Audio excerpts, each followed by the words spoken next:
জ্যোৎস্না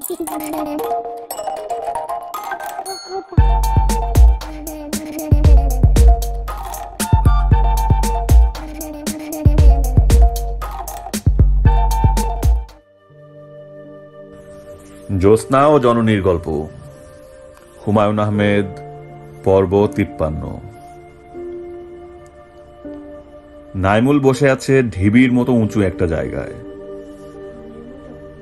উঁচু থেকে সমতল ভূমির অনেকখানি দেখা যায়। চারদিকে ঝাঁ ঝাঁ করছে রোদ। সে বসেছে ছায়ায়। তার মাথার উপর ছাতিম গাছের বড় বড় পাতা ছায়া ফেলে আছে।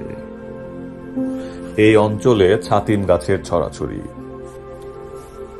কেউ নিশ্চয়ই হিসাব নিকাশ করে ছাতিম গাছ লাগায়নি, আপনা আপনি হয়েছে। গত সপ্তাহে সে যেখানে ছিল সেখানে আবার শিমুল গাছের মেলা। একটু পর পর শিমুল গাছ। বসার জন্য শিমুল গাছ ভালো না, গাছ ভর্তি কাঁটা, গাছে হেলান দিয়ে বসা যায় না। ছাতিম গাছে হেলান দেয়া যায়, তবে ছাতিম গাছ শব্দহীন বৃক্ষ। বড় বড় পাতা বলেই বাতাসে পাতা কাঁপার শব্দ হয় না। নাইমুলের পরনে সেলাইবিহীন সবুজ রঙের লুঙ্গি। লুঙ্গির নিচে হাফ প্যান্ট আছে। মুক্তিযোদ্ধাদের জন্য হাফ প্যান্ট ভালো পোশাক, তবে হাফ প্যান্ট পরে চলাচল সম্ভব না। লোকজন প্রথম দেখাতেই চিনে ফেলবে। সেলাইবিহীন লুঙ্গিটার প্রয়োজন এখানেই। অপারেশনের সময় টান দিয়ে খুলে ফেলা যায়। তার গায়ে কালো রঙের হাফ হাতা গেঞ্জি। গেঞ্জির উপর ময়লা সুতি চাদর। কাঁধে ঝুলানো স্টেইন গান লুকিয়ে রাখার জন্যই এই গরমে সুতি চাদর গায়ে রাখতে হচ্ছে। স্টেইন গান নাইমুলের পছন্দের অস্ত্র না। তার সীমা 50 গজ। শত্রুর 50 গজের ভেতরে যাওয়া গেরিলাদের বেশিরভাগ ক্ষেত্রেই হয়ে ওঠে না। নাইমুল পা ছড়িয়ে হেলান দিয়ে বসেছে। তার পায়ের কাছে যে বসে আছে তার নাম রফিক। বসেছে ব্যাঙের মতো, দেখলেই মনে হয় লাফ দেবে। বয়স 30-35। ব্যাঙের মতোই বড় বড় চোখ। সামান্য উত্তেজিত হলেই চোখ কোটর থেকে বের হয়ে আসতে চায়, এমন অবস্থা। রফিক বিরাট গল্পবাজ। পরিচয়ের পর থেকেই সে বিরামহীন কথা বলে যাচ্ছে। নাইমুল কি বলছে না বলছে সে বিষয়ে তার আগ্রহ নেই। তার কথা বলাতেই আনন্দ। স্যার, আপনি মুক্তিবাহিনীর কমান্ডার? নাইমুল হাই তুলতে তুলতে বলল, গেরিলাদের প্রধান ট্রেনিং তাদের পরিচয় গোপন রাখা। নাইমুল সেদিক দিয়ে গেল না, প্রয়োজন মনে করল না। শম্ভুগঞ্জে বিড়ি জুড়াইতে আসছেন, আপনার খবর আছে? খবর আছে কি জন্য? আপনার আগে আরো 3 পার্টি আসছে, সব ঝাঁঝরা। মেশিন গানের গুল্লি ছুটাইয়া ঝাঁঝরা করে দিছে। তুমি মেশিন গান চেনো? চিনবো না কি জন্যে? মায়ের কোলে নয়া আবু অহন মেশিন গান চিনে, মর্টার চিনে, PK-1 চিনে। PK-1টা কি? রফিক চোখ পিট পিট করে তাকাচ্ছে। লোকটা বলছে সে মুক্তিবাহিনীর কমান্ডার, অথচ PK-1 চেনে না। নাকি লোকটা তাকে খেলাচ্ছে? কেউ তাকে নিয়ে খেলালে রফিকের ভালো লাগে না। স্যার, আপনার হাতিয়ার কই? আছে, সবই আছে। রাখছেন কই? জেনে কি করবে? শান্তি কমিটির কাছে খবর দেবে? এইটা কি কন? এই অঞ্চলে শান্তি কমিটি নাই? শান্তি কমিটি থাকবো না এটা কেমন কথা? অবশ্যই আছে। আগের চেয়ারম্যান সাহেব মুক্তির হাতে মারা পড়ছে, নতুন আরেকজন হয়েছে চেয়ারম্যান। তারে মারবেন? বাড়ি চিনি, আপনারা নিয়ে যাব। নাইমুল বলল, চা খাওয়াতে পারবে? রফিক বিস্মিত হয়ে বলল, এই মাঠের মধ্যে চাপামু কই? সেটাও একটা কথা। চেয়ারম্যান সাহেবের বাড়িতে চলেন, চা খাইয়ে আসবেন। তার বাড়িতে চায়ের আয়োজন আছে। আপনি মুক্তির কমান্ডার শুনলে লুঙ্গির মধ্যে পিশাব করে দিব, এমন ডরাইল্লা। চেয়ারম্যান সাহেবের নাম কি?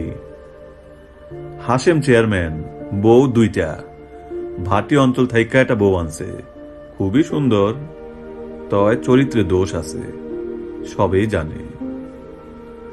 নাইমুল আবার হাই তুলল। টেনশনের সময় তার ঘন ঘন হাই ওঠে। এর কারণটা তার কাছে স্পষ্ট না। মানুষের হাই ওঠে অক্সিজেনের অভাব হলে।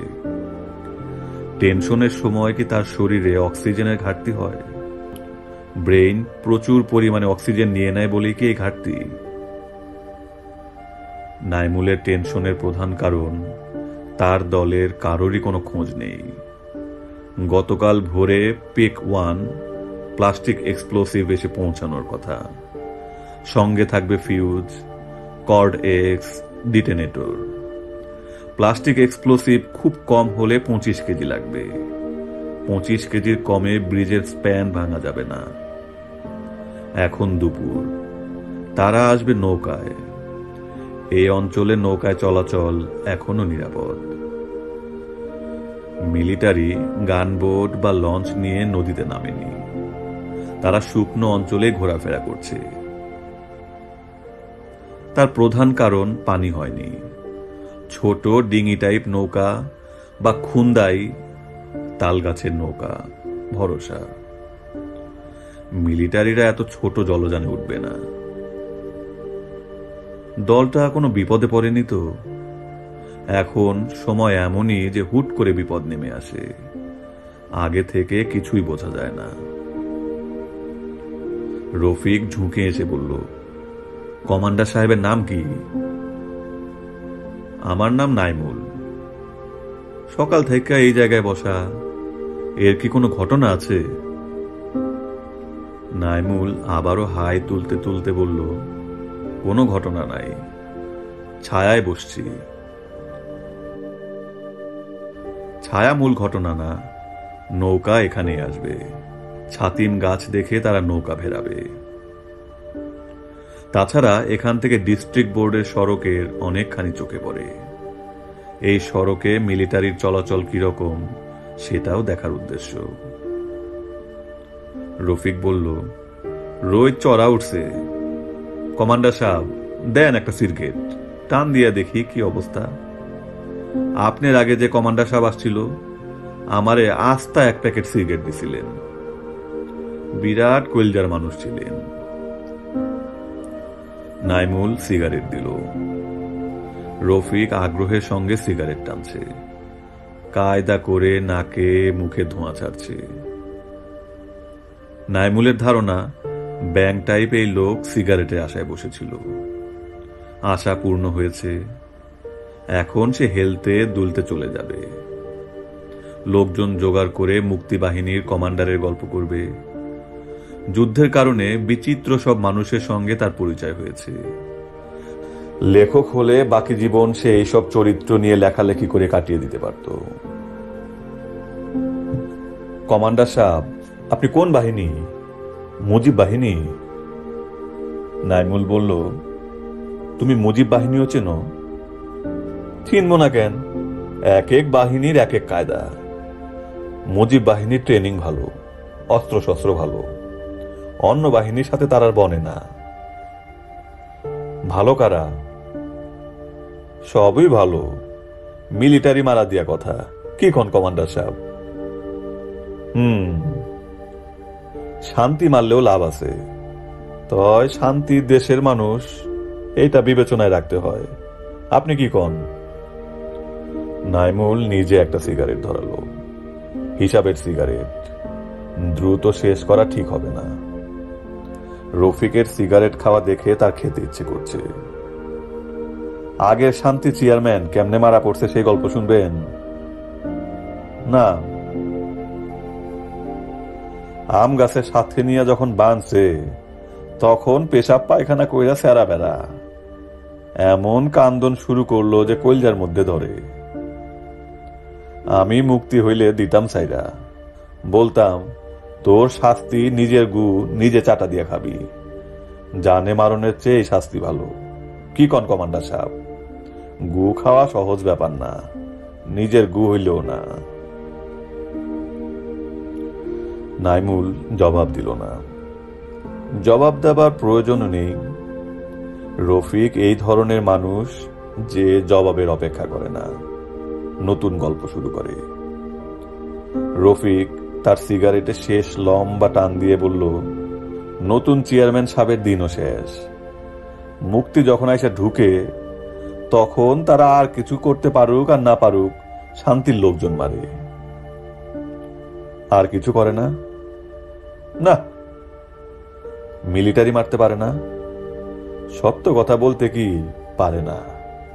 পাক মিলিটারি তো ঘুঘু পাখি না, গুলাইল দিয়া মারবেন।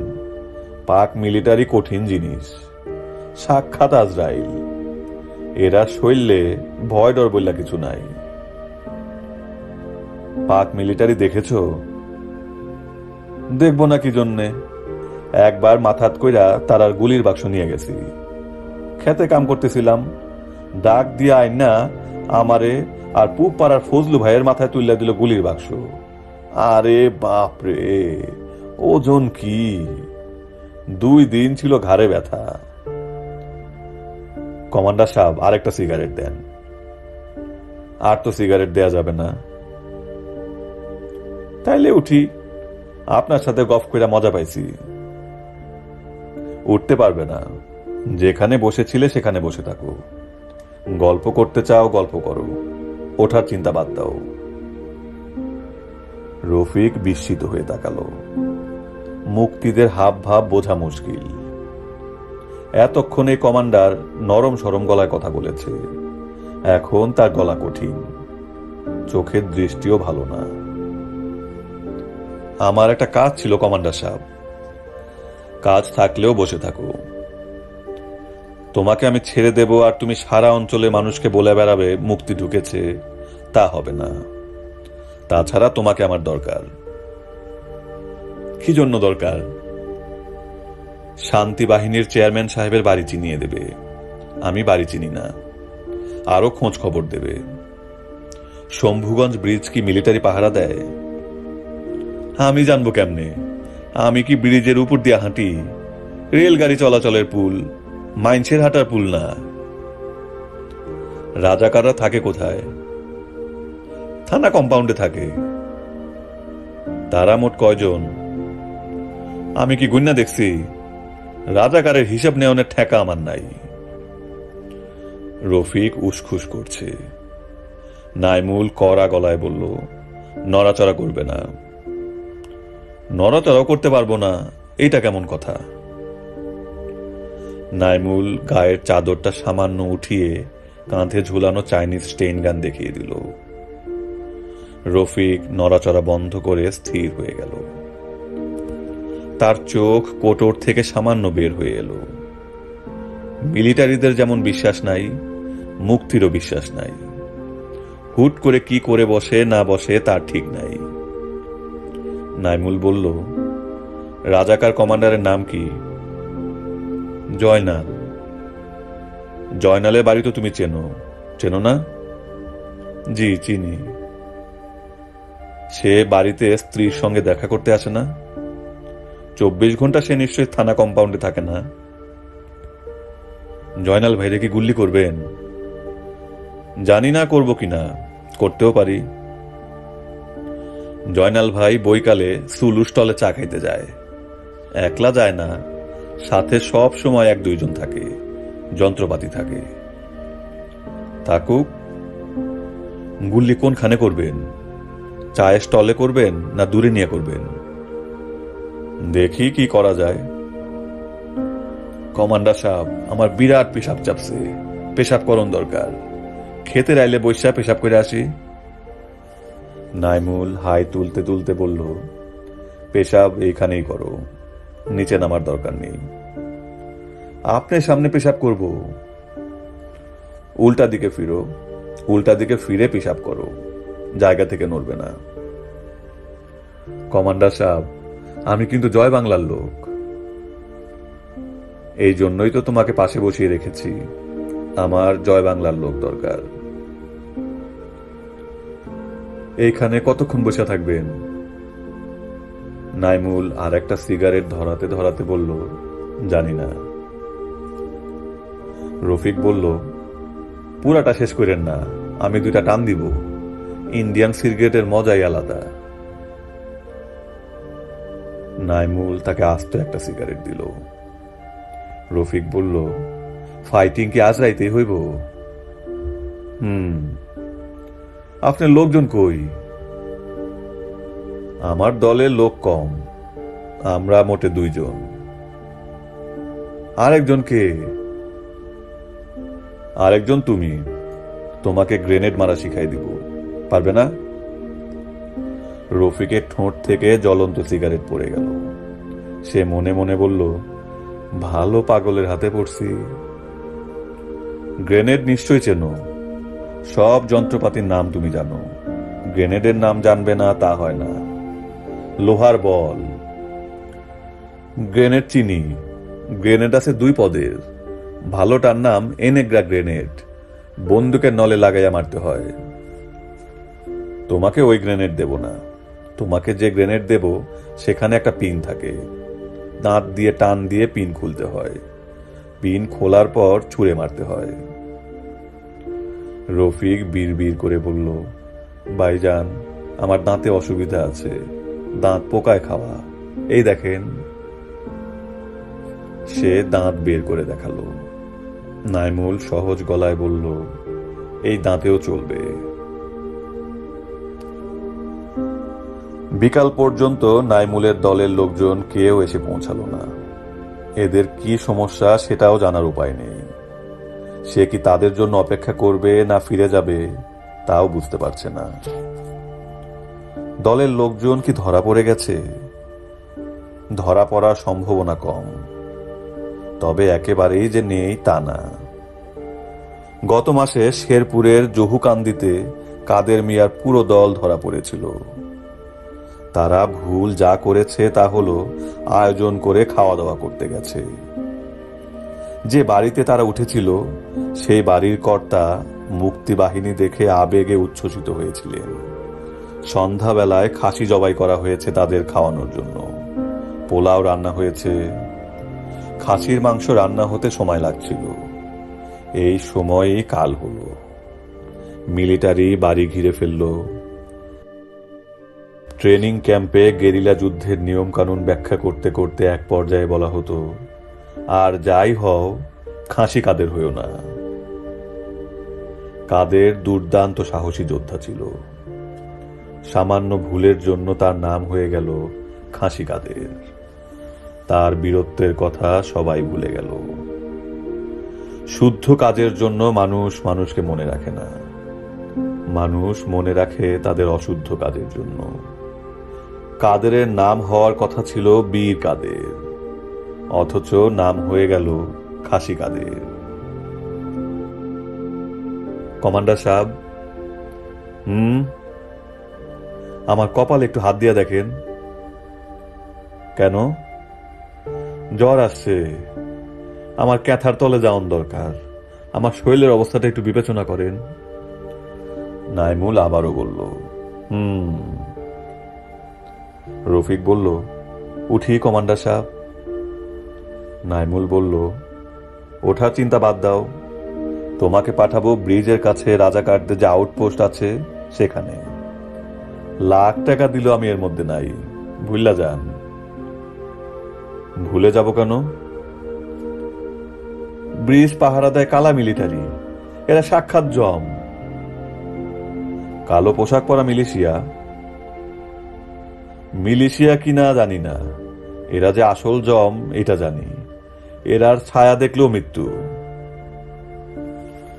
নাইমুল দাঁড়াতে দাঁড়াতে বলল, ওঠো। কই যাব? কালা মিলিটারি ছায়া দেখে আসি।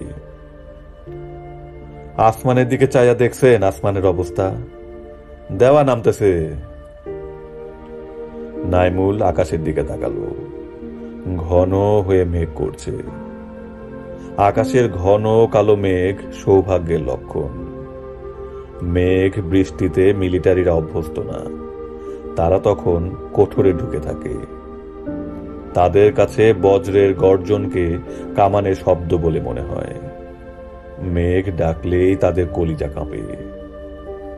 এমন ঝড় বৃষ্টির মধ্যে দলের লোকজন থাকলে ভালো হতো, ব্রিজের ব্যবস্থা করে ফেলা যেত। দলে নাসিম আছে, প্লাস্টিক এক্সপ্লোসিভের বিষয়ে অতি এক্সপার্ট। ছোটখাটো মানুষ, মনে হয় হাঁটতে জানে না, লাফিয়ে লাফিয়ে চলে। তাকে আদর করে ডাকা হয় মিস্টার স্প্রিং। দলে আছে সুন্নত মিয়া, তাকে সুন্নত মিয়া ডাকলে সে রাগ করে। তাকে ডাকতে হয় গৌর নদীর সুন্নত। এই বিশেষ নামে তাকে কেন ডাকতে হয় নাইমুল এখনো জানে না। অসীম সাহসী যুবক। প্রতিটি অপারেশনের পর সে গভীর ক্ষোভের সঙ্গে বলে, শহীদ হওয়ার শখ ছিল, হইতে পারলাম না, আফসোস, দেখি পরের বার পারি কিনা। গ্রেনেডের থলি নিয়ে সে মাটিতে শুয়ে সাপের মতো ভঙ্গিতে আগায়। ক্রলিং এর সঙ্গে এর কোনো মিল নেই। শত্রুর খুব কাছাকাছি গিয়ে নির্বিকার ভঙ্গিতে গ্রেনেড চার্জ করে, বিড় করে বলে, যা রে পক্ষী যা, জায়গা মতো যা। তার পক্ষী বেশিরভাগ সময়ই জায়গা মতো যায়।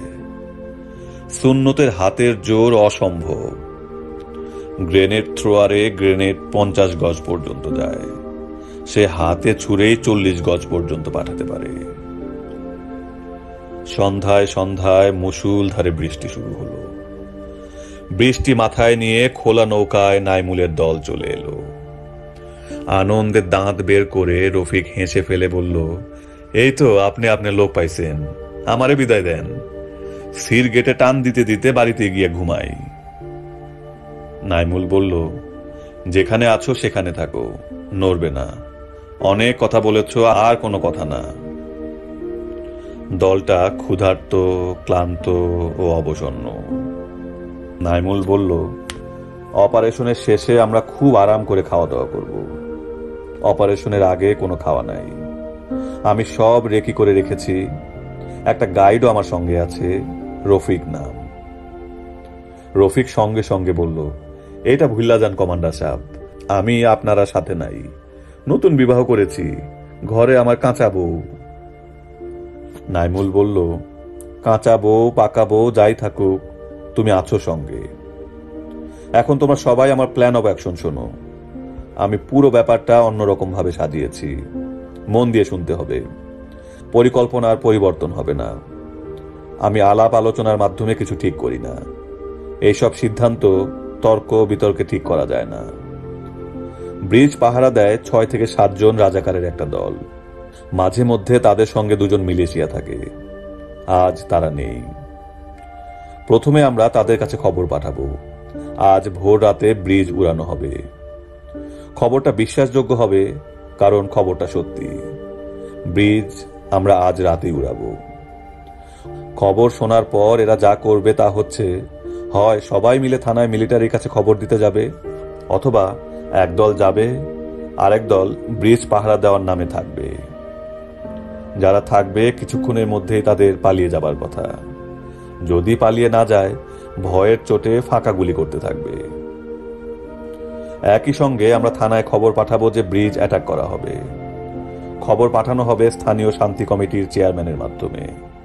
থানার মিলিটারিরা ব্রিজ রক্ষার জন্য একদল মিলিটারি পাঠাবে। তাদের রুট একটাই, ডিস্ট্রিক্ট বোর্ডের সড়ক। আমাদের দলটা 3 ভাগ হবে। এক ভাগ সড়কে মিলিটারি অ্যাম্বুশ করবে, এক ভাগ যাবে ব্রিজে, আর এক ভাগ থানা অ্যাটাক করবে। থানা অ্যাটাকে আমরা অ্যানেগা গ্রেনেড ব্যবহার করব। এসএমজি থাকবে ব্রিজের উপরে। এখন ঠিক করি কে কোন দিকে থাকবে। তার আগে শুনতে চাই কেউ কিছু কি বলবে। রফিক প্রথম কথা বলল। তার কথা 2 শব্দের, আমারে খাইছে রে। রফিকের কথার পরপর মিস্টার স্প্রিং বলল, চিরামুড়ি যাই হোক কিছু মুখে দিতে হবে। ঝড় বৃষ্টি যেমন আচমকা এসেছিল, সেরকম আচমকা চলে গেল। রাত 9টার দিকে মেঘের ফাঁকে চাঁদ দেখা গেল। চাঁদের 8 তারিখ। চাঁদের আলো তেমন জোরালো না, আবার খারাপও না। গৌর নদীর সুন্নত বলল, মেঘের মধ্যে জ্যোৎস্না খারাপ জিনিস, এই জ্যোৎস্নায় ভূত দেখা যায়। আমি মিলিটারি ভয় পাই না, ভূত ভয় পাই। শান্তি কমিটির চেয়ারম্যান হাশেম সাহেব যখন ঘুমোবার আয়োজন করেছেন, তখন তার বাড়ির উঠানে কুকুর ডাকতে লাগলো। কুকুরের ডাকের সঙ্গে মনে হলো অনেক লোকজনও হাঁটাহাঁটি করছে। হাশেম চেয়ারম্যান ভীত গলায় বললেন, কে? রফিক বলল, চেয়ারম্যান সাহেব, আমি রফিক, উত্তরপাড়ার রফিক। কি চাও? একটু বাইর হন, মুক্তির কমান্ডার সাহেব আসছেন। হাশেম চেয়ারম্যান একা বের হলেন না, তার সঙ্গে বিশাল বাড়ির কয়েকটা দরজা একসঙ্গে খুলে গেল। মেয়েদের কান্নাকাটি শুরু হয়ে গেল। এর মধ্যে একটি মেয়ে বেশ রূপবতী, মনে হয় হাশেম চেয়ারম্যানের ভাটি অঞ্চলের স্ত্রী। হাশেম চেয়ারম্যানের হাতে টর্চ লাইট, গায়ে হাতা কাটা পাঞ্জাবি, পরনে লুঙ্গি। তার কাছে মনে হচ্ছে লুঙ্গির আঁট নরম হয়ে এসেছে, যে কোনো সময় লুঙ্গি খুলে পড়ে যাবে। তিনি এক হাতে লুঙ্গি ধরে আছেন, আর এক হাতে টর্চ। তিনি ভীত গলায় বললেন, কে কে? নাইমুল বলল, আমরা মুক্তিবাহিনীর, আপনি ভালো আছেন? হাশেম চেয়ারম্যান জড়ানো গলায় বললেন, জি ভালো আছি। নাইমুল বলল, ভয় পাচ্ছেন নাকি? হাশেম চেয়ারম্যান তার জবাবে কাশতে শুরু করল। মেয়ে মহলে কান্নার শব্দ আরো জোরালো হলো। একজন বৃদ্ধা মহিলা ছুটে এসে হাশেম চেয়ারম্যানের হাত ধরল, সম্ভবত চেয়ারম্যান সাহেবের মা। বৃদ্ধা ফোঁপাতে ফোঁপাতে বললেন, বাবারা আমার, একটা কথা শুনো। নাইমুল বলল, আপনি ভয় পাবেন না, আমি কখনো বাঙালি মারি না, কান্না বন্ধ করেন। সব মহিলার কান্না একসঙ্গে থেমে গেল। নাইমুল শান্ত গলায় বলল, আমার ছেলেরা এখানে এসেছে রেলের পুল উড়াইয়ে দিতে, তারা এই কাজটা শেষ করে আপনার এখানে খানা খাবে। হাশেম চেয়ারম্যান বলল, অবশ্যই অবশ্যই অবশ্যই খানা খাবেন, অবশ্যই। গরম ভাত করবেন, ঝাল দিয়ে মুরগির সালুন। বৃদ্ধা বললেন, বাবারা পোলাও করি? করতে পারেন, অনেকদিন পোলাও খাওয়া হয় না। হাশেম চেয়ারম্যান বললেন, আপনারা ঘরে এসে বসেন, চা খান, চা বানাতে বলি। নাইমুল বলল, চা খাবো না, আমরা এখন ব্রিজের কাছে যাব, আপনাকে একটা কাজ করতে হবে। কি কাজ? আপনি থানায় যাবেন, থানায় গিয়ে মিলিটারি কমান্ডারকে বলবেন মুক্তি বাহিনী ঢুকেছে, তারা ব্রিজ উড়াতে এসেছে। যা সত্য তাই বলবেন। ব্রিজ উড়ানোর পর আপনার বাড়িতে যে পোলাও মুরগির মাংস খাবো তাও বলতে পারেন, অসুবিধা নাই। বৃদ্ধা বললেন, আমার ছেলে কোনোখানে যাবে না, তোমরা ফাঁকি দিয়া তারে ঘর থেকে বাইর করতেছ। টাকা পয়সা কি চাও বলো, দিতাছি। সিন্ধুকে স্বর্ণের অলংকার আছে, অলংকার নিবা? নাইমুল বলল, বুড়িমা, আপনি যদি আপনার ছেলেকে বাঁচিয়ে রাখতে চান তাহলে আমি যা বলছি তা করুন। আমি কথা চালাচালি পছন্দ করি না, একেবারেই করি না। রফিক বলল, চাচি আম্মা, আমরা কমান্ডার সাহেব এক কথার মানুষ, উনার কথা না শুনলে বিপদ আছে। নাইমুল রফিকের দিকে তাকিয়ে বলল, তুমি যাবে ব্রিজে, রাজাকার গ্রুপকে ব্রিজ উড়িয়ে দেবার খবর দেবে। তুমি কাজটা ঠিক মতো করছো কিনা তা দেখার জন্য আড়াল থেকে তোমার পেছনে পেছনে আমাদের একজন যাবে। বেতালা কিছু সন্দেহ হলেই সে গুলি করবে, বুঝতে পারছো? রফিকের মুখ হা হয়ে গেল, চোখ কোটর থেকে আরো খানিকটা বের হয়ে এলো।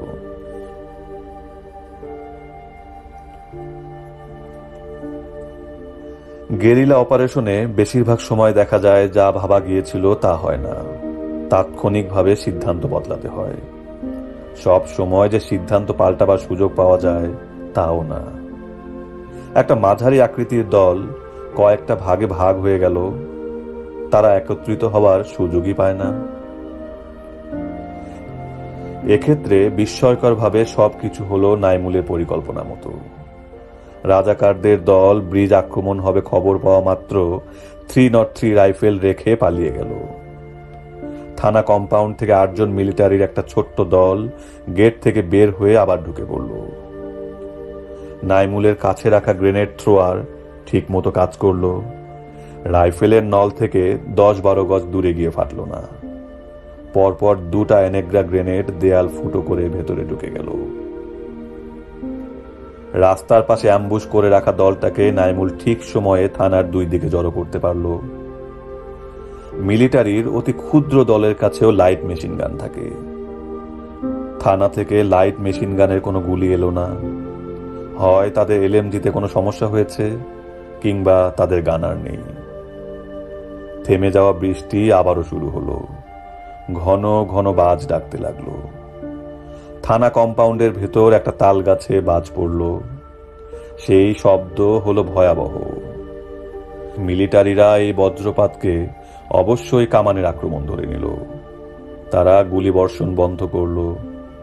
মাসের মাথায় সাদা কাপড় ঝুলিয়ে তারা আত্মসমর্পণের ইঙ্গিত করল। নাইমুলের দল গুলিবর্ষণ বন্ধ করল। নাইমুল শান্ত কিন্তু উঁচু গলায় বলল, hello, come out, we have stop firing. মাত্র 5 জন মিলিটারির ছোট্ট একটা দল হাত উঁচু করে বের হয়ে এলো। তাদের সঙ্গে আছে 3 জন পাকিস্তানি পুলিশ। তাদের পেছনে থানার ওসি। নাইমুল উঠে এলো থানা কম্পাউন্ডের পাকা বারান্দায়। থানার ওসির দিকে তাকিয়ে বলল, ওসি সাহেব ভালো আছেন? হতভম্ব ওসি বলল, জি স্যার।